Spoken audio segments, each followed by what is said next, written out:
Hola, buenas tardes. Buenas tardes a todos. Eh, Muchas gracias por estar aquí en la Escuela de Gobierno y Transformación Pública, sede Mixcoac, en el seminario, en el foro académico sobre competencia y regulación digital, desafíos de las políticas regulatorias en plataformas digitales y sus ecosistemas, que estamos organizando en conjunto. Mi nombre es Adolfo Dunanme Tiscareño, soy el director académico y de investigación de la Escuela de Gobierno y Transformación Pública. De nuevo les agradezco su presencia aquí. Y también me gustaría agradecer la presencia del doctor Jorge Padilla. Buenas noches, está allá en España, hasta donde yo tengo entendido, que es el que va a presentar el keynote una vez que terminemos con estas formalidades. Déjenme comentarles un poco sobre la escuela y su visión y por qué estamos organizando esto en una escuela que es de políticas públicas, que aloja una maestría en Derecho que tiene enfoque en tecnología.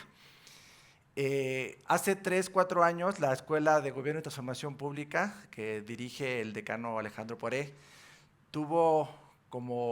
el decano tuvo la visión de incorporar ciencias duras en la toma de decisiones en política pública.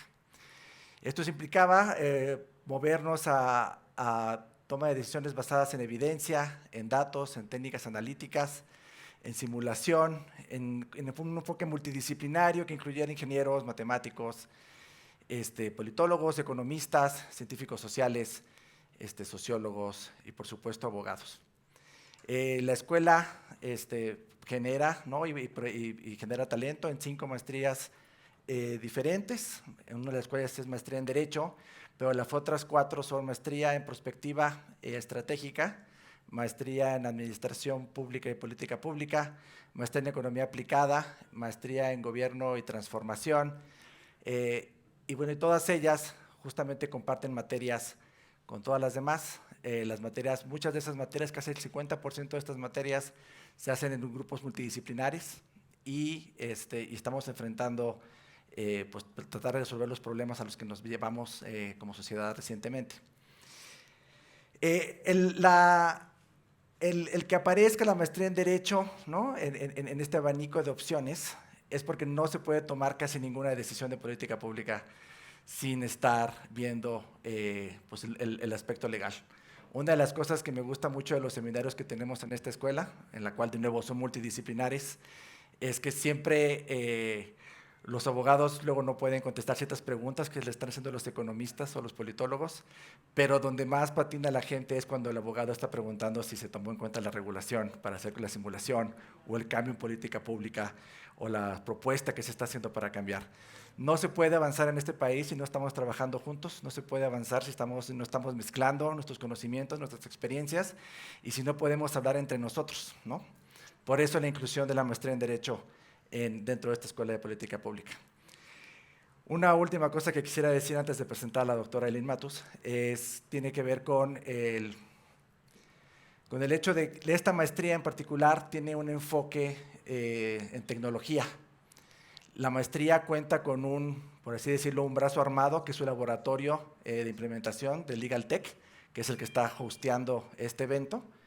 Pero la maestría también se enfoca justamente en cómo la tecnología afecta al derecho y cómo el derecho debe de regular la tecnología. Esta simbiosis, este feedback, es el que se estudia dentro de esta maestría en una de sus vertientes. Y la doctora Matus ha sido una gran proponente e impulsora de esta perspectiva, ¿no? Entonces, dicho esto, quisiera presentarles a la doctora Matus. Ella es la organizadora de este evento. De nuevo, muchas gracias por estar aquí. Ella es directora de la maestría en Derecho de esta escuela. Es también la directora del Legal Tech Lab, es una de sus creadoras, es la que la impulsa, es la que lleva los proyectos y bueno, no tengo más que decir. Muchas gracias, Eileen. Adelante. Pues muy buenas noches a todas las personas que nos acompañan el día de hoy de manera presencial y de manera remota. Tenemos a varias personas conectadas en Europa ya. Buenas noches, Jorge, no sé si ya me estás escuchando. Pero bueno, si algo nos ha enseñado la disrupción tecnológica es que nuestra constante es el cambio y lo digital nos pone al límite todos los días y nos obliga a preguntarnos, ¿no?, hacia dónde debemos movernos para poder entender el fenómeno digital. Y ante esta situación, el Legal Tech Lab, por medio de su programa, su hijito en regulación y competencias en mercados digitales, pues busca reunir al debate no solamente a reguladores, legisladores, académicos, al sector privado y social, practicantes y bueno, a los actores y a las autoridades y a los actores involucrados a poder discutir y analizar cuáles son los retos y desafíos en materia de competencia y regulación en nuestro país. La digitalización de muchas actividades está transformando a nuestra sociedad y con ello la manera en que hemos estado haciendo negocios, cómo se producen los bienes, cómo se dan los servicios, cómo se eligen los bienes y servicios y cómo interactuamos entre nosotros.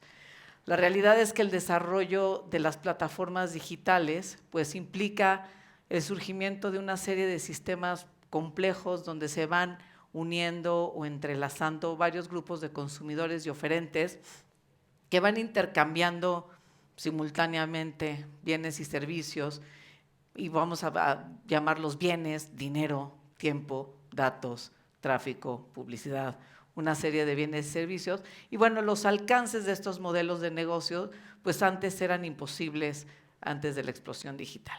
Y en estas plataformas pues se van realizando transacciones directas e indirectas entre grupos distintos donde se ofrecen estos bienes y servicios y se van ofreciendo también otros productos, por llamarlos de alguna manera, como entretenimiento, información, datos, y que al final si se procesan pues generan un valor a todo el ecosistema.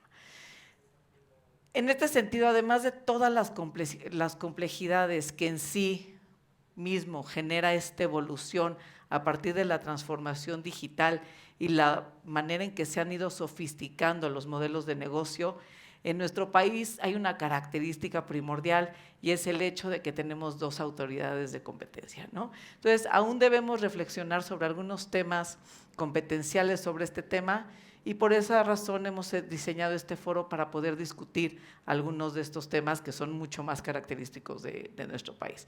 Entonces, ahora bien, quiero dar la bienvenida a Jorge Padilla, que nos acompaña en línea desde Madrid. Buenas noches, Jorge, y gracias por estar con nosotros. La idea es que nos puedas platicar en los minutos, en unos 40 minutos, después te harán preguntas, sobre los costos económicos de regular los marketplaces y las plataformas online. Voy a leer brevemente una reseña de Jorge. Es el head y presidente de Compass Lexicon en Europa. Es doctor y maestro en economía por la Universidad de Oxford. Es Research Fellow en el Centro de Estudios Monetarios y Financieros en Madrid y enseña Economía de la Competencia en Toulouse School of Economics. Ha prestado testimonio pericial ante las autoridades de competencia y los tribunales de varios Estados miembros de la Unión Europea, así como en casos ante la Comisión Europea. Asimismo, ha presentado testimonio escrito ante el Tribunal General Europeo y el Tribunal de Apelaciones de Competencia del Reino Unido en casos de cártel, control de fusiones, abuso de posición dominante. También, bueno, ha sido perito en diversos litigios civiles en temas de daños, casos de arbitraje internacional y casos de competencia en jurisdicciones fuera de la Unión Europea, como en Argentina, Brasil, Canadá, China, Colombia, Israel, etcétera. Pues muchísimas gracias, Jorge, creo que me ves hasta acá. Gracias por estar siempre, pues todo tuyo. Muchas gracias, gracias por tus amables palabras. Buenas tardes a todos, buenas noches desde Madrid. Aileen ha presentado el tema sobre el que voy a hablar como el coste de la regulación de las plataformas online y de las plataformas multilaterales. Quisiera quizá hablar de coste y beneficio. Quiero enfatizar los dos aspectos de la balanza. La primera pregunta que deberíamos de hacernos es ¿por qué regulamos? En general, cuando estamos hablando de una actividad económica, ¿por qué regulamos esa actividad económica? Y regulamos esa actividad económica cuando se producen las siguientes circunstancias. En primer lugar, tiene que haber un fallo de mercado. Tenemos que pensar que el mercado no está proporcionando una solución eficiente, no está asignando los recursos escasos de manera eficiente, no asegura que la producción se realiza al menor coste, no está proporcionando los incentivos adecuados para que las empresas que operan en ese mercado innoven lanzando nuevos productos o reduciendo sus costes. Cuando existe un fallo de mercado, entonces consideramos la posibilidad de intervenir, de regular. Es una condición necesaria, pero no una condición suficiente. Un fallo de mercado típico es la existencia de poder de mercado, porque como todos sabemos, cuando existe un elevado poder de mercado, los precios serán muy superiores a los costes incrementales y por tanto no se producirá una realización de todas las posibles ganancias del intercambio. La asignación de bienes y servicios no tiene por qué ser óptima. Cuando existe un precio elevado como consecuencia del poder de mercado, la producción no tiene por qué realizarse al mínimo coste. Y el poder de mercado puede tener un efecto nocivo sobre los incentivos para reducir costes. Ya se suele decir que el mayor coste del monopolio es el que el monopolista suele ser vago e irresponsable y no tiene por qué invertir agresivamente. Y en una situación de monopolio podemos tener un nivel de innovación insuficiente. El poder de mercado es, por tanto, un fallo de mercado que puede llevar a la intervención. En particular, cuando el poder de mercado es persistente en el tiempo como consecuencia de una serie de características fundamentales en el mercado en cuestión. Por ejemplo, que existan economías de escala importantes, que existan economías de alcance importantes, que existan efectos de red, tanto directos, es decir, que los consumidores prefieran estar operando con una empresa si hay otros muchos consumidores que operan con ella, o indirectos, como suele ser el caso de las plataformas digitales que se benefician de que hay muchos consumidores porque prestan muchos servicios y esos muchos servicios, esos muchos oferentes entran en la plataforma, por ejemplo, de comercio electrónico porque hay muchos consumidores. Cuando hay economías de escala, economías de alcance, cuando existen economías de red, cuando existen estos efectos de red, tanto directos como indirectos, el poder de mercado naturalmente tiende a consolidarse en el tiempo.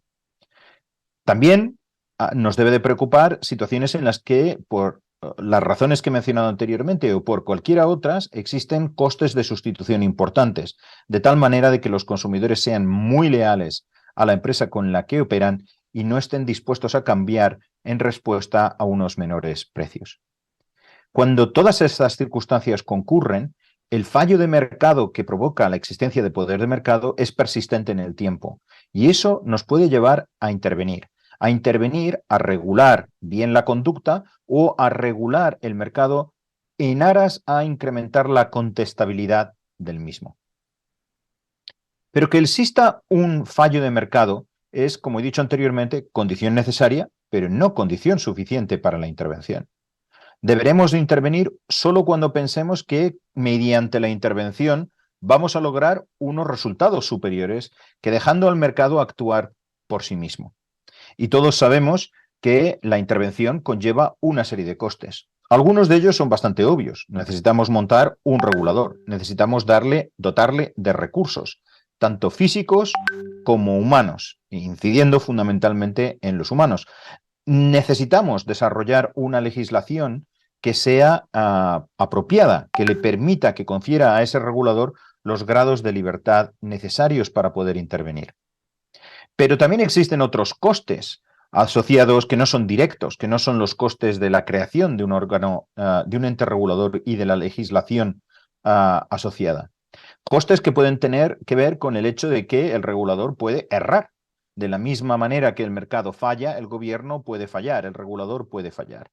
El regulador puede tomar medidas intervencionistas que produzcan consecuencias indeseables e indeseadas. Este puede ser el resultado de varias cuestiones. Puede ser el resultado de que el regulador cuente con una información inadecuada, insuficiente. Los reguladores, por lo general, estarán en una posición de desventaja informativa con respecto a las empresas que intentan regular. Si para regularlas necesita conocer sus costes, pues obviamente tendrá una información inferior sobre costes que la propia empresa tiene. Si para regularlas necesita poder tener una idea del desempeño efectivo que realizan las empresas para asegurar, esas empresas reguladas, para asegurar la calidad, seguramente tendrá una menor información que la propia empresa. Luego, la información asimétrica es una fuente de errores y de consecuencias indeseadas de la regulación. Pero puede ser que los errores sean el resultado de la captura del regulador. Y no estoy hablando por captura de que el regulador sea corrupto, sino de que el regulador termine oyendo más a un grupo de interés que a otro por diferentes razones. A lo mejor porque el grupo de interés en cuestión habla mucho más, o participa mucho más, o interacciona mucho más. Y de esta manera, ideológicamente, el regulador termine viendo las cosas de una determinada manera, de una manera sesgada, que no sea la más adecuada para regular y para resolver el problema de fallo de mercado, la más adecuada desde el punto de vista social.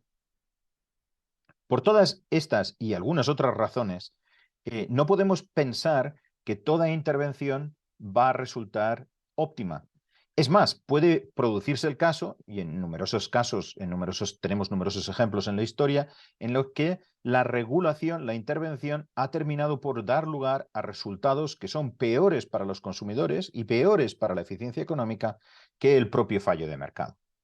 Luego, para intervenir, se necesita tener un fallo de mercado, establecer la existencia de un fallo de mercado, entender que ese fallo de mercado no se va a resolver por sí mismo, es decir, que el mecanismo de mercado no va a autocorregirse, identificar que existen medidas regulatorias susceptibles de solucionar el fallo de mercado y finalmente tener confianza en que la intervención gubernamental, la intervención regulatoria, va a dar lugar a resultados superiores a los del propio mercado a pesar de sus fallos.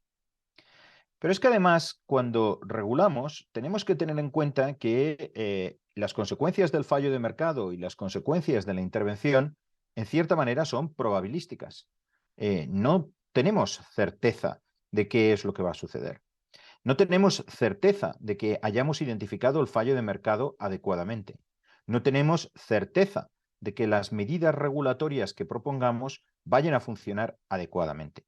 Tenemos además y fundamentalmente un problema de diagnóstico, un problema de determinar si, dado el fallo del mercado y los posibles riesgos de la intervención regulatoria, merece la pena intervenir o no merece la pena intervenir.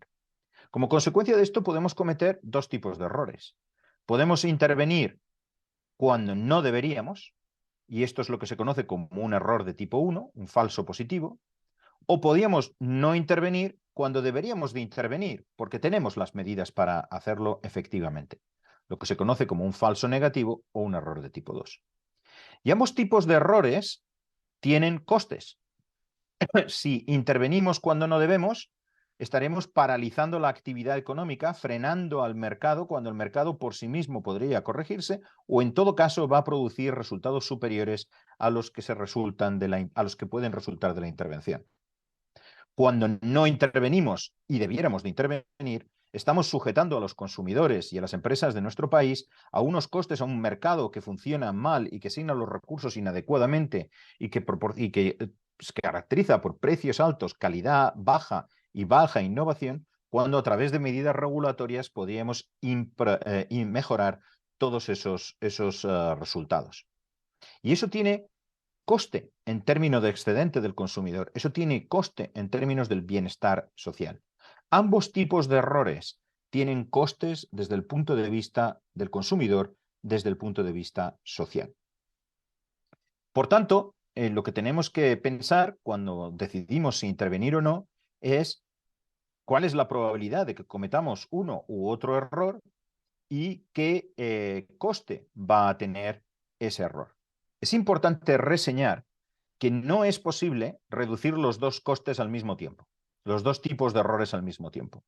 Si somos más intervencionistas, cometeremos muchos más errores de tipo 1, muchos más falsos positivos y mucho menos errores de tipo 2. Si somos menos intervencionistas, si somos más libertarios o más laissez-faire, pues cometeremos muchos más errores de tipo 2 y muchos menos de errores de tipo 1. Lo importante es tener políticas de intervención que tengan en cuenta que existe un fallo de mercado, que si no se corrige lleva unos costes, que existen posibles fallos regulatorios, que si se lleva a cabo la intervención puede tener una serie de costes, y pensar en qué magnitud tienen los dos tipos de errores que he mencionado anteriormente y cuáles son sus costes. Para finalmente tomar una decisión, intervenir o no intervenir, en función de qué tipo de error es más probable y más costoso. Intervendremos si pensamos que el error de tipo 2 es más frecuente y más costoso. No intervendremos si pensamos que el error de tipo 1 es más frecuente y más costoso. Todo este contexto o este marco de análisis nos permite entender qué es lo que ha sucedido con respecto a las plataformas digitales y en particular a los mercados electrónicos, a las plataformas de comercio electrónico. Pero más en general, con todas y prácticamente cada una de las actividades de alta tecnología.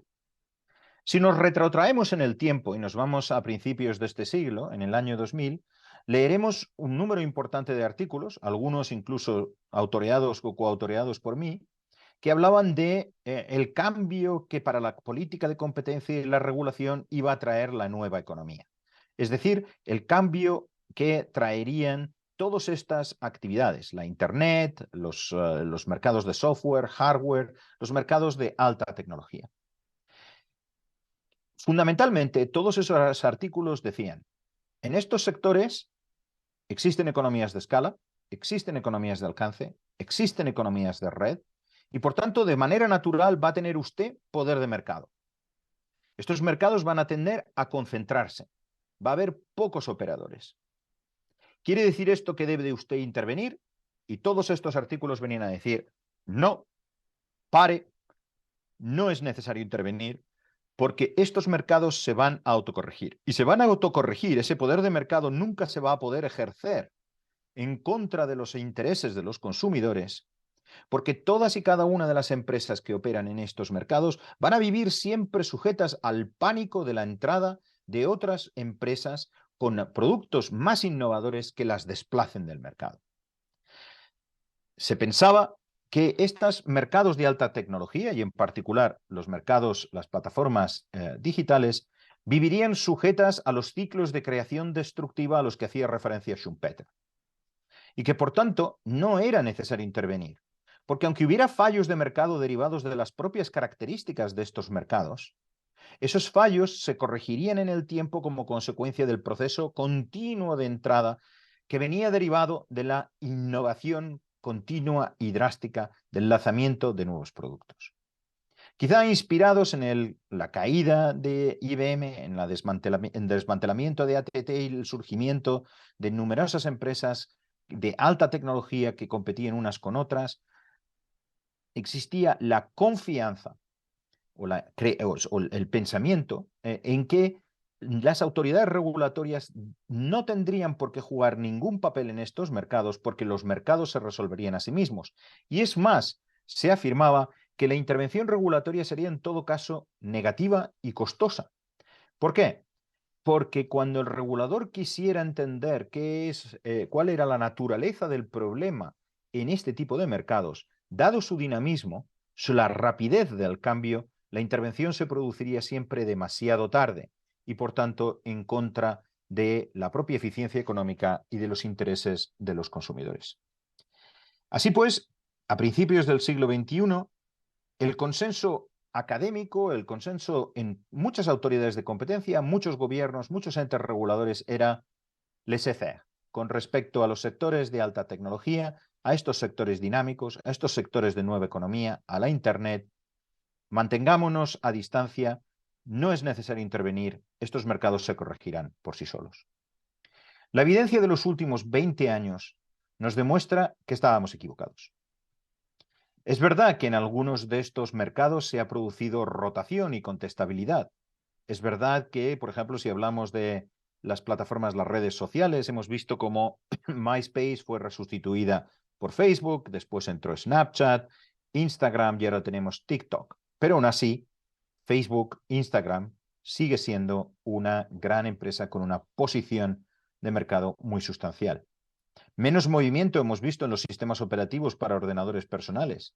Menos movimiento hemos visto en sistemas operativos para servidores. Menos movimiento o dinámica hemos observado en los mercados de búsqueda en Internet. O incluso tampoco observamos unos movimientos tremendos, entrada y salida y desplazamiento continuo en otros mercados de alta tecnología como las consolas de juegos o como pueden ser también las plataformas de comercio electrónico. Hay diferencias, pero lo que es claro es que no podemos afirmar que todos y cada uno de los sectores de alta tecnología, que todos y cada uno de los sectores digitales se caracterice por un proceso continuo de creación destructiva. En unos hemos visto más innovación y hemos visto rotar el liderazgo del mercado, pero en muchos otros lo que hemos visto es un mismo líder que persiste más allá de una década, más allá de 2 décadas. Y esto nos indica que la fe que existía sobre la capacidad de este tipo de mercados, en este tipo de industrias, de autocorregirse a sí mismos, era incorrecta. Y que estos mercados se caracterizan por una baja rotación, porque no existe una fuerte contestabilidad. De hecho, no existe prácticamente ninguna contestabilidad. Y que estas empresas, las empresas que han obtenido una posición de poder de mercado en estos mercados, son capaces de explotarla y que además en algunas circunstancias se ha observado que adoptan políticas comerciales que les permiten mantener y reforzar su posición de liderazgo, su posición de dominio en los mercados a lo largo del tiempo. Ante esta observación, la respuesta es intervenir. ¿Y cómo se ha intervenido? Pues inicialmente lo que se hizo fue actuar ex post mediante a través de las autoridades de competencia. Hay diferencias fundamentales entre diferentes jurisdicciones. El grado de intervención en los Estados Unidos ha sido reducido prácticamente después del caso Microsoft, poca intervención. En Europa, por el contrario, ha habido muchas intervenciones, casos abiertos contra, y algunos cerrados, contra Google, casos que se han abierto recientemente contra Apple, contra Amazon, contra Facebook. Ha habido un cierto control de concentraciones más riguroso que en los Estados Unidos. Se han adoptado determinadas medidas de intervención o actuaciones por parte de las autoridades de competencia en aras a resolver esa falta de contestabilidad y, por tanto, de eficiencia en los mercados, en estos mercados en los que, por sus propias características y por la actuación de las empresas, existe un poder de mercado consistente y persistente. La actuación ha sido en muchas dimensiones. Se ha cuestionado la política de empaquetamiento de productos de estas empresas, la forma en que actúan con respecto a sus políticas de precios. Se ha cuestionado más recientemente lo que se conoce como el self-preferencing, es decir, actuaciones destinadas a favorecer a empresas del grupo a costa de otros competidores. Pero todas estas intervenciones por parte de la autoridad de competencia europea, de los Estados miembros de Europa y de otras autoridades, incluyendo también autoridades latinoamericanas, han sido lentas, han sido difíciles y a fecha de hoy insatisfactorias. Y digo a fecha de hoy porque es difícil juzgar el resultado de las intervenciones en un breve periodo de tiempo y la mayoría de ellas son relativamente recientes. Pero a fecha de hoy, la experiencia es que los remedios que se han impuesto, las condiciones que se le han impuesto a las empresas que operan en estos mercados, no han sido suficientes para generar una dinámica competitiva en los mismos, para reiniciar la competencia en los mismos, para reducir el poder de mercado. ¿Por qué? Existen numerosas razones. Una, los casos de competencia son costosos, requieren toda una serie de pasos. Son casos cuasi criminales en muchos casos, que imponen o que conllevan multas significativas y por tanto los estándares de prueba son elevados. Y además, en muchas circunstancias, lo único que puede lograr una autoridad de competencia, porque no es una autoridad regulatoria, estricto sensu, es pedir a la empresa que cese en la conducta que ha provocado la investigación y la consiguiente multa. Lo que en los anglosajones llaman una orden de cease and desist, cese y desista, deje de comportarse como se estaba comportando.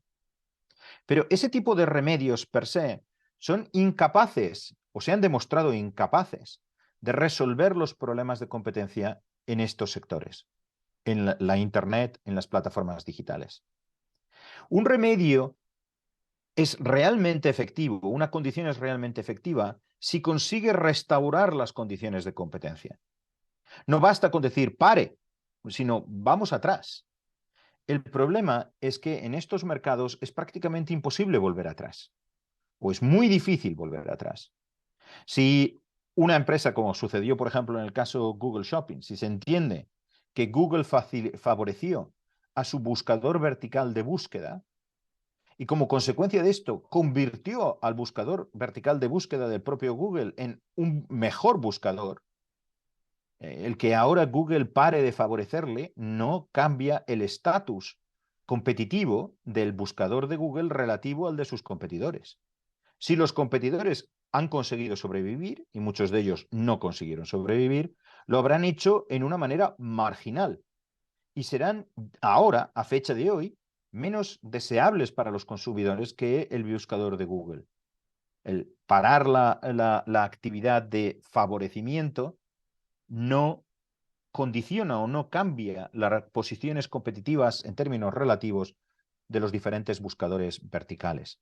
Los mercados de los que estamos hablando, los mercados de alta tecnología, los mercados de las plataformas digitales, son mercados que exhiben una fuerte inercia por la existencia de economías de escala, por la existencia de economías de alcance, porque existen costes de sustitución y por los efectos de red. Todo ello interrelacionado lleva a que sea muy difícil cambiar la dinámica de uno de estos mercados. Y desde luego, si la cambia algo, lo cambiará la innovación que viene por parte del propio mercado y difícilmente la intervención regulatoria. La frustración con la falta de resultados de la intervención regulatoria, de la intervención de las autoridades de competencia, ha llevado, cuando menos en Europa, a la adopción de medidas regulatorias ex ante para este tipo de mercados. Y como todos ustedes conocen, en Europa se ha aprobado recientemente lo que se conoce como la Digital Markets Act, que es un instrumento de regulación ex ante, que identifica una serie de servicios centrales, lo que se llaman Core Platform Services, servicios de plataforma, como por ejemplo los motores de búsqueda, como por ejemplo las plataformas de comercio electrónico, como por ejemplo las App Stores que visitamos regularmente en nuestros teléfonos móviles. Y para cada uno de estos Core Platform Services se estudia y se trata de identificar la existencia de una o varias empresas que actúen como controladores. En la terminología anglosajona, gatekeepers. No hay por qué definir mercados, no hay por qué calcular cuotas de mercado, no hay por qué definir mercados. Se tratan de medidas que aproximan el poder de mercado de una empresa sin tener que definir un mercado concreto en un sentido antitrust, observando el número de usuarios, observando su capitalización, observando su posición y la dependencia que otros pueden tener de estos controladores a lo largo del tiempo. Y a estos controladores se les imponen una serie de condiciones. Algunas son directas y sencillas, la mayor parte de ellas y las más importantes requieren una especificación adicional. ¿De qué tipo de regulaciones estamos hablando? Pues prácticamente estamos hablando del tipo de medidas que uno hubiera adoptado en los casos de política de competencia si hubiera podido ir más allá del pare y desista, del cease and desist. Por ejemplo, se proporciona o se le requiere a empresas que sean controladores en estos servicios de plataforma fundamentales, se les puede requerir el que compartan datos con terceros, que faciliten la portabilidad de los datos de sus usuarios, que si van a utilizar datos de los comercios, por ejemplo, que operen en su plataforma, esos datos sean puestos también a disposición de esos competidores, que no sean capaces de combinar los datos de sus usuarios en diferentes servicios que ellos controlen sin el consentimiento explícito de esos usuarios, que en caso de que hayan dado acceso a sus plataformas a terceros, pues ese acceso tenga que estar, si estamos hablando de plataformas que sean, por ejemplo, motores de búsqueda o que sean plataformas App Stores, por ejemplo, o que sean redes sociales, pues entonces tendrán que dar acceso a esas plataformas en condiciones de precios que sean justos, razonables y no discriminatorios. Se regulan, por tanto, condiciones sobre el uso de los datos, condiciones de acceso, limitaciones en la capacidad para imponer a los usuarios cláusulas de paridad o cláusulas que se suelen llamar de Most Favored Nation clauses, limitando, por tanto, la capacidad de actuación de las plataformas. ¿Qué se pretende conseguir? Se pretenden conseguir dos cosas. Por un lado, aumentar la contestabilidad de estos mercados. Yo creo que este es el objetivo número uno. Favorecer la entrada de competidores directos, pero en aquellos casos en los que no vayan a existir competidores directos, facilitar la entrada en la plataforma de empresas que puedan competir con las empresas propiedad de la propia plataforma. Se pretende asimismo lograr una mayor equidad, asegurándose, por ejemplo, que tanto todos los participantes en los mercados de publicidad online, tanto los anunciantes como las empresas que son los propietarias del espacio publicitario, conozcan los términos y condiciones que se les aplican y sean capaces de verificar si están obteniendo la remuneración que se les prometió o no. Son medidas, por tanto, destinadas a resolver el fallo de mercado que se origina como consecuencia de la existencia de economías de red, alcance, de economías de escala, perdón, de alcance, de economías de red, etc. Y son, por tanto, medidas que, en todo caso, lo que harán es minimizar, reducir tanto la incidencia como el coste de los errores de tipo 2, los falsos negativos, que veníamos observando en la política de competencia. Pero, por supuesto, como dije anteriormente, cuando uno reduce un tipo de coste, aumenta otro tipo de coste. Esto de los errores de tipo 1 y de tipo 2 es como, si quieren pensarlo, es como un señor muy largo que se mete en una cama y tiene una manta relativamente reducida y hace mucho frío. Puede cubrirse la cabeza, pero entonces los pies quedan al aire.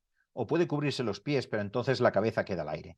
No hay forma de reducir los dos tipos de errores al mismo tiempo. A los que les guste el fútbol, la analogía es aquella que dice que un equipo de fútbol puede proteger su defensa, pero entonces su ataque va a ser bastante deficiente porque defenderá con un bloque bajo y atacar la portería contraria está muy lejos, y que aquellos que priman el ataque pues normalmente exponen más la defensa. Es imposible resolver las dos cosas al mismo tiempo, y ese es el arte y eso es lo que lo hace interesante. Luego, esta intervención ex ante que está recogida en las provisiones de la Digital Markets Act, lo normal es que, si bien reduzca los errores de tipo 2 que tanto nos preocupaban, genere errores de tipo 1. Y esos son los costes de la regulación a los que hacía referencia Aileen cuando mencionaba el título de esta presentación. ¿Y cuáles son esos costes? Pues el coste fundamental es el coste de poder frenar la inversión y la innovación en este tipo de plataformas. ¿Por qué? Porque en el fondo, toda medida que facilite la contestabilidad de un mercado reduce la rentabilidad en ese mercado. Cuanto más competencia exista en el mercado, menor será el retorno a la inversión en ese mercado. Es cierto que mediante la inversión puedo escapar de la competencia, pero si cuando he escapado de la competencia, la regulación me obliga a compartir algunos de mis activos fundamentales, datos, escala, información, dar acceso a mi propia plataforma, eso va a reducir la rentabilidad de la inversión. Y eso puede tener un coste ex ante. El beneficio de incrementar la contestabilidad ex post puede traducirse en una reducción de la rentabilidad ex ante y, por tanto, en una reducción de la innovación y de la inversión. ¿Es este el único tipo de error de tipo 1 que se puede producir? No. Y, por cierto, tampoco está claro que siempre se vaya a producir. Pueden existir incrementos de contestabilidad en mercados que son, aunque nos parezcan de alta tecnología, muy maduros, donde la inversión se ha producido y donde estas medidas regulatorias que incrementan la competencia ex post no van a tener de facto un efecto de reducción de la inversión. Pero como decía antes, existen otros posibles errores de tipo 1, errores y costes de la regulación.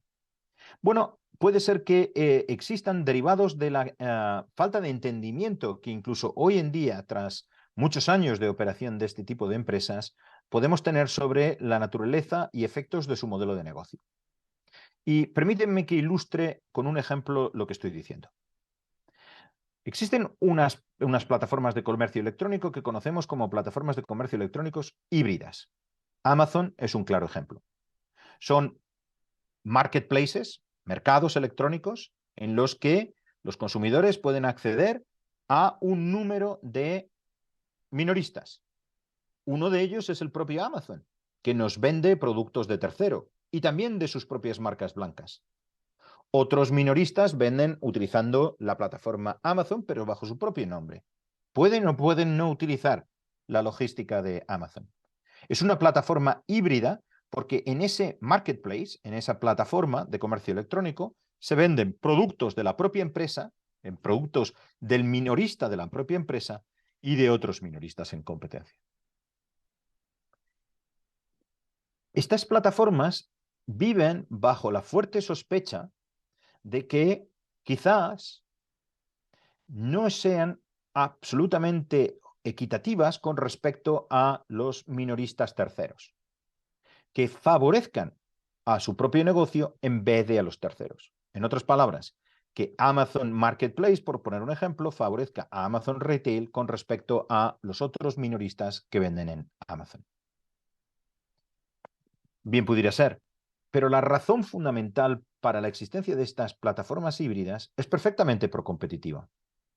Miren, cuando pensamos en una de estas plataformas y pensamos en sus objetivos, lo que nos damos cuenta es que lo que determina fundamentalmente la rentabilidad de estas plataformas es que tengan muchos consumidores comprando de muchos productos. Y esos productos los puede vender la propia empresa filial de la plataforma o terceros. Algunos los podrá vender unos u otros. Otros solo los podrán vender terceros porque no estarán dispuestos a distribuir si no es a través de sí mismos. La plataforma se beneficia de tener muchos productos en la plataforma disponibles, los venda quien los venda. Y se beneficia de tener muchísima competencia entre los minoristas de la plataforma, de tal manera de que los precios en esa plataforma sean bajos y entonces se vean atraídos muchos consumidores. Los beneficios de la plataforma, híbrida o no híbrida, vienen determinados fundamentalmente por cuánta gente va a comprar allí. Y la gente irá a comprar en mayor medida si en esa plataforma encuentra mucha variedad y a precios pequeños. Existe un problema de alineamiento de incentivos entre la plataforma y los negocios minoristas que en ella operan. Un negocio minorista lo que tendrá en cuenta fundamentalmente es cuántos consumidores vienen a la plataforma y me compran a mí. Los que vengan a comprarle a otro me traen sin cuidado. Cuando ese minorista decida cuántas variedades vende en la plataforma, lo hará simplemente teniendo en cuenta el efecto en sus propios beneficios. Cuando determine qué precio va a fijar, lo hará teniendo en cuenta el efecto sobre sus propios beneficios. Pero claro, si ese minorista bajara el precio algo, no solo atraería consumidores para sí mismo, sino para la plataforma en su conjunto. Ese consumidor podría comprar otras cosas, ya que está en la plataforma. Si añade una variedad más, aunque esa variedad le cueste a ese minorista traerla a la plataforma, el añadido de esa variedad a la plataforma incrementará el tráfico en la plataforma en general para todos los competidores y, por tanto, a través de las comisiones que cobra la plataforma para los beneficios de la plataforma. La plataforma, por tanto, piensa que los minoristas terceros traen demasiadas pocas variedades y fijan precios demasiado altos. ¿Y qué puede hacer? Pues hace muchas cosas. Una de ellas es incentivar a que vengan más minoristas y que compitan unos con otros, para de esta manera asegurarse que tiene más variedad y que tiene precios más ajustados. Puede facilitarles la labor, reduciendo sus costes, facilitándoles logística, proporcionando descuentos, proporcionando incentivos a las ventas, etc. Puede asimismo traer a la propia plataforma sus filiales para completar las variedades que otros no ofrecen o para, ofreciendo variedades que otros ofrecen, ofrecerlas a precios más reducidos con el fin de facilitar o fomentar la competencia dentro de la plataforma y atraer consumidores. Si estos son los motivos por los que una plataforma se transforma en plataforma híbrida, no deberíamos de preocuparnos para nada. Sus incentivos están perfectamente alineados con los de los consumidores y de la sociedad, aunque no estén perfectamente alineados con los minoristas. Los minoristas terceros protestarán, lógicamente, pero sus protestas no reflejan nada más que sus propios incentivos, perfectamente legítimos, pero no deberían de ser objeto de regulación. Sin embargo, podemos cometer el error de pensar, aquí hay algo diferente y a lo mejor lo que está haciendo la plataforma es aprovecharse de estos minoristas terceros, extraerles ideas, darse cuenta de qué productos venden bien y clonarlos para desplazarlos del mercado. Puede ser. Es difícil, porque eso llevaría a una pérdida de reputación muy importante con respecto a los minoristas terceros. Puedes engañarles una vez, pero ¿por qué van a venir si les estás prácticamente secando? Pero puede ser. Pero también es posible, y de hecho lo normal, porque lo observamos tanto en las plataformas de comercio electrónico grandes como pequeñas, que se transforman en híbridas, es que la razón para esa hibridación sea lo que he comentado anteriormente. Un intento por hacer la plataforma más atractiva con respecto a competidores que pueden ser otras plataformas o otros canales de distribución que no sean de comercio electrónico. Por la inherente dificultad de distinguir entre una razón y la otra, podemos intervenir cuando no deberíamos y se puede producir un error de tipo 1.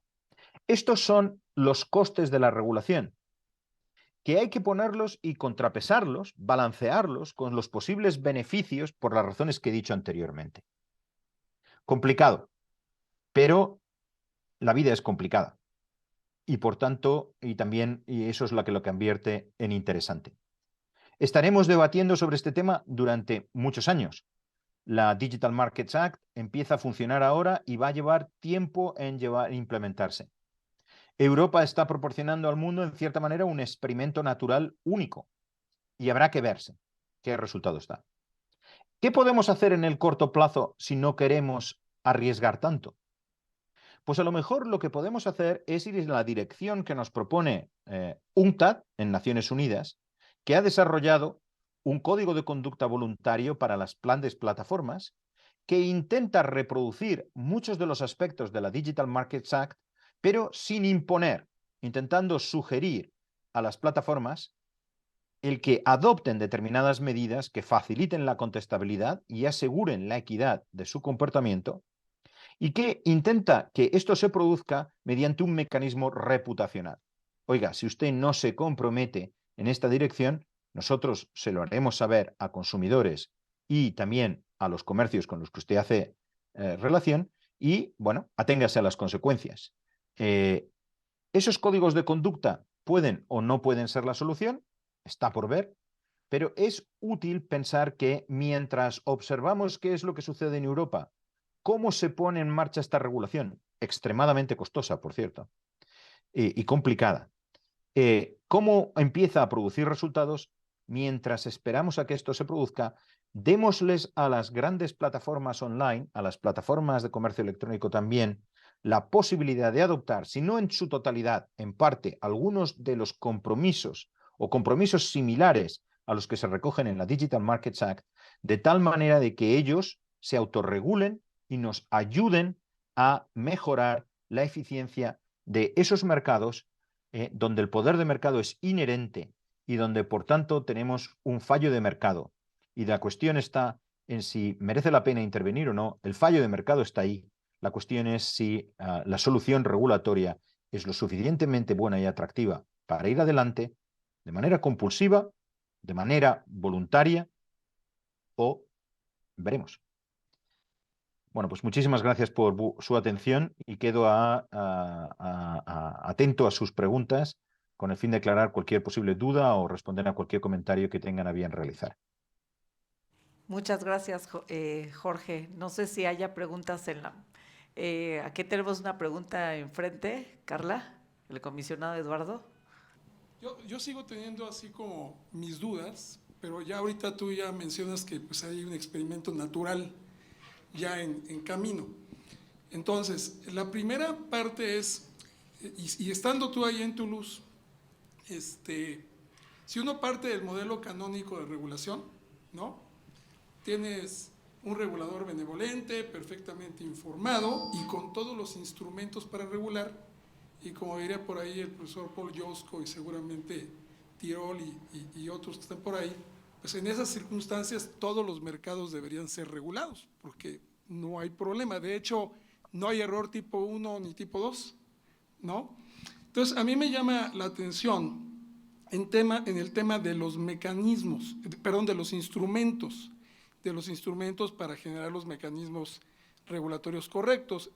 Cuando el regulador no tiene los instrumentos, aún con información perfecta, benevolente y demás, estás en la teoría del second best, ¿no? Directamente. Entonces, un poco de lo que me llama de la lista de regulaciones de la Digital Markets Act es que no me queda muy claro, la verdad, que los mecanismos que están ahí sean, digamos, sean compatibles con los incentivos o con los objetivos que se pretende lograr en términos de inversión.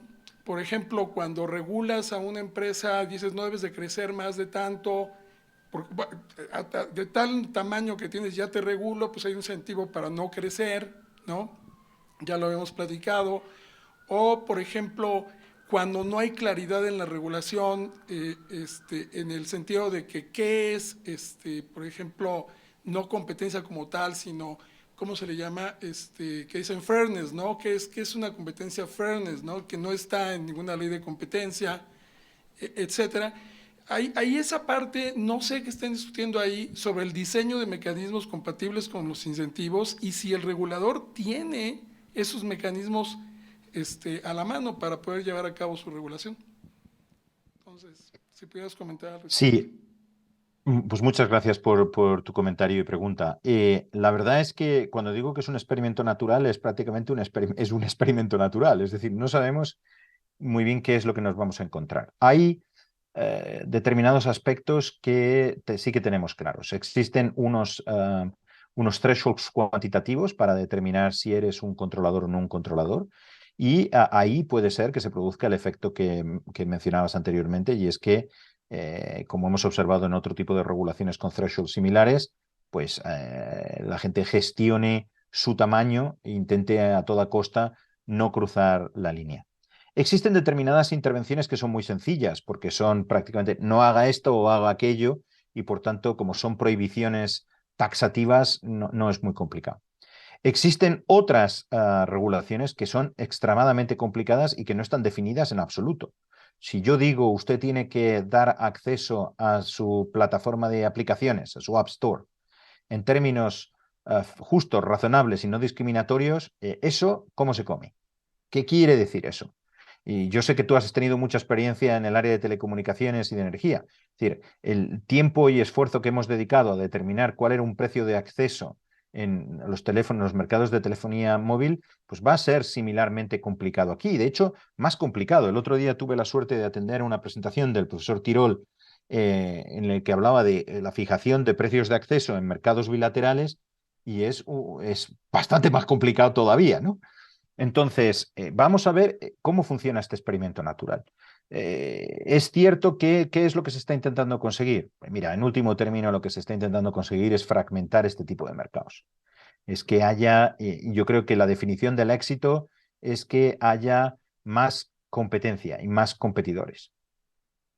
Que eso sea necesariamente en aras del bienestar conjunto de la economía, de los consumidores y sobre todo en el largo plazo, esto no me queda nada claro. Y por tanto puede haber, como en tantas otras ocasiones, un gap entre lo que es la medida del éxito para el regulador y el éxito social. A veces, como hemos visto en otras ocasiones, ya me hubiese gustado que este gobierno, este regulador hubiese tenido menos éxito, porque su éxito no necesariamente era el éxito social.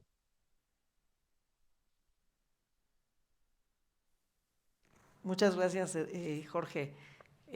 ¿Hay alguna otra pregunta? Acá tenemos otra pregunta, porque si no ya lo dejamos dormir. Son las 11:30, ¿no? ¿Qué tal? Buenas tardes. Bueno, buenas noches por allá. La Buenas pregunta, noches. ¿qué tanto esto responde esta regulación? Quizá más que un tema de regulación, un tema de el Estado quiere conocer qué está pasando en esos mercados. Es decir, actualmente lo único que tenemos es las famosas cajas negras, vemos que los mercados actúan, pero los estados ni los reguladores tienen una idea clara de qué pasa adentro de estas granjas de servidores, no sabe cómo funcionan los algoritmos, y esto se cruza con una época de desconfianza generalizada para muchos actores. Y me imagino que también la buena voluntad de los estados, que a lo mejor existió en los últimos 20 años respecto de los agentes económicos en la economía digital, pues también está llegando un poco a su fin. Y está empezando los estados a decir, a ver, o sea, qué bueno que me prometes que te vas a portar bien, que tu reputación la cuidas mucho, que es algo que te preocupa, pero gracias por preocuparte, pero yo voy a intervenir porque yo quiero saber qué está sucediendo en esto. Más bien es una especie de ejercicio. Aquí en México la palabra ha perdido un poco de su valor, pero es un ejercicio de soberanía por parte de los estados. Me imagino que la Unión Europea también tiene algo pensado, lo tiene concebido así, en un entendido de que quieren saber, más que tener control, quieren saber qué está pasando, cosa que durante los primeros 20, 30 años de las tecnologías digitales fue, bueno, es un asunto de ingenieros, ustedes no se metan, nosotros sabemos lo que estamos haciendo, no pasa nada, nadie va a salir herido, solo son bits y datos. ¿Qué tanto también influye como cambio pues de ánimo de los estados, en el caso de Europa, respecto de las empresas digitales? Esa sería mi pregunta. Vale, muy bien, muy buena pregunta. A ver, yo creo que la forma en que yo he presentado la secuencia lógica de cómo nos hemos movido en el tiempo es ciertamente reduccionista, porque me he centrado en los aspectos, en las motivaciones puramente económicas. Pero es cierto que, al menos en Europa, existen dos dimensiones adicionales. Y ambas son de soberanía, aunque son algo diferentes. Una de ellas tiene que ver con el temor a que el poder económico se transforme en poder político. Este es un temor muy arraigado en Europa y que es, bueno, que subyace a la propia normativa de protección de la competencia europea. Y la famosa escuela ordoliberal, que surge en Alemania después de la Segunda Guerra Mundial y que es una reacción a lo que había sucedido durante el periodo del nacionalsocialismo, en el que el poder económico se había embridado junto con el poder político y habían convertido una sociedad, habían dado lugar a una sociedad totalitaria. Bueno, la mismo que llevó en un determinado momento a que los estados europeos desarrollaran una preocupación porque ninguna empresa europea fuera suficientemente fuerte para cuestionar o poner en peligro el poder estatal, pues en estos momentos yo creo que existe la preocupación de que algunas de estas grandes plataformas tienen un poder que desafía la soberanía de los Estados miembros y de la propia Unión Europea. Y además que no solo es que lo tengan, sino que además no se coartan lo más mínimo en ejercerlo. Y entendiendo que controlan elementos fundamentales para la propia supervivencia de las democracias liberales en Europa, pues entonces esto lleva a que la Unión Europea reaccione e intente controlar las actividades de estas empresas. Dicho esto, estas motivaciones están más detrás de lo que conocemos como la Digital Services Act que de la Digital Markets Act. ¿Okay? Tiene mucho más que ver con... Y la Data Governance Act, que es legislación que se ha desarrollado en paralelo. Existe una segunda motivación de soberanía que tiene más que ver con la Digital Markets Act, que tiene que ver con el temor por parte de los gobiernos europeos y por tanto, de la Comisión Europea, de que determinadas cadenas de valor que juegan un papel central en nuestras economías terminen por estar capturadas por los grandes gigantes tecnológicos norteamericanos. Y también chinos, pero sobre todo norteamericanos. Pensemos, por ejemplo, en la industria más importante para Europa, que yo creo que, sin temor a dudas, se puede decir que es la automovilística. Desde luego es la más importante para Alemania, para países como España, como Italia, es muy importante en Francia, etcétera, etcétera. Como todos sabéis, la industria automovilística está inmersa en un proceso de reestructuración muy significativo, que lleva no solo al coche, potencialmente en un determinado momento al coche autónomo, eso es lo de menos, lleva a que los coches, los vehículos se conviertan en ordenadores, fundamentalmente, con un sistema operativo y que sean organismos perdón, mecanismos de software. Y no solo, obviamente tendrán su hardware, pero el software se convierte en un elemento central. ¿Y cuál es la preocupación aquí? La preocupación es que si miramos a quiénes son los que controlan los sistemas operativos que se van a utilizar en los vehículos, pues en buena parte son las mismas plataformas que gestionan o que controlan los sistemas operativos en ordenadores personales, en servidores, en laptops, en tablets, en teléfonos móviles, etc. Y esa es una preocupación fundamental. Lo cual quiere decir que Europa tiene como misión, o se impone como misión a sí misma, proteger a algunos de sus sectores, y la forma de hacerlo es asegurar que tengan opciones y que por tanto no estén en manos de ningún proveedor de ninguno de esos servicios fundamentales, y además asegurar que en caso de que estas empresas terminen por ellas mismas entrar en los mercados en cuestión, es decir, que Apple desarrolle su propio coche, que Google desarrolle su propio coche, etcétera, etcétera, que Amazon desarrolle su propio coche, etcétera, etcétera, que el hecho de estar tanto aguas arriba en el software, en el control del Internet, como aguas abajo en la venta, producción y venta de vehículos, no les otorgue una ventaja competitiva que ponga en riesgo la viabilidad económica de este sector crucial. E incluso si no hay exclusión y si no participan, que no se produzca en este sector lo que se ha producido en otros, y es que todas las rentas de la cadena de valor se concentran y se extraen en un solo punto, que es un punto donde existe un monopolio, que suele ser el punto, por ejemplo, de los sistemas operativos.